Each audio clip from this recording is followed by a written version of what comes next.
انتہائی افسوسناک انکشاف، معروف گلوکارہ کی بیٹی نے گولی مار کر خودکشی کر لی۔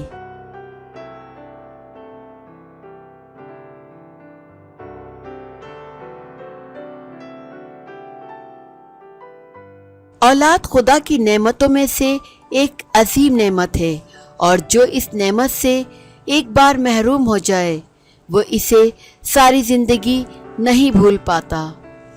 ایسی کئی شوبز انڈسٹری سے وابستہ معروف شخصیات ہیں جنہوں نے اپنی اولادوں کو کم عمری میں ہی کھو دیا، اور وہ آج بھی اس درد بھرے لمحے سے گزر رہے ہیں۔ بھارت کی مشہور گلوکارہ آشا بھوسلے کی بیٹی ورشا بھوسلے نے اپنے آپ کو گولی مار کر خودکشی کر لی تھی۔ ورشا بھوسلے 56 برس کی تھی۔ پولیس نے اس بات کی تصدیق کی ہے کہ ورشا بھوسلے نے لائسنسی پستول سے اپنے سر میں گولی ماری، جس سے ان کی موت ہو گئی۔ بھارت سے موصولہ میڈیا رپورٹس کے مطابق ورشا کی عمر 56 سال تھی۔ وہ اپنے شوہر سے طلاق لے کر پیڈر روڈ پر واقع اپنی والدہ آشا بھوسلے کے ساتھ پربھوج کنج نامی اپارٹمنٹ میں رہتی تھی۔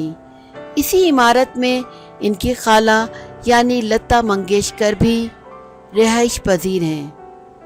اطلاعات کے مطابق وہ شوہر سے علیحدگی کے بعد ذہنی طور پر پریشان رہتی تھیں اور اس سے پہلے بھی 2 مرتبہ خودکشی کی ناکام کوشش کر چکی تھیں۔ ان کی کوئی اولاد نہیں تھی۔ پیشے کے اعتبار سے وہ صحافی تھیں اور اسپورٹس رائٹر اور کالم نگار کی حیثیت سے بہت سے رسائل و جرائد اور انٹرنیٹ میگزین سے وابستہ رہیں۔ ورشا کی موت کے وقت آشا جی ان کے ساتھ نہیں تھی۔ وہ ان دنوں سنگاپور میں اپنی پیشہ ورانہ فرائض کی ادائیگی کے سلسلے میں مصروف تھیں۔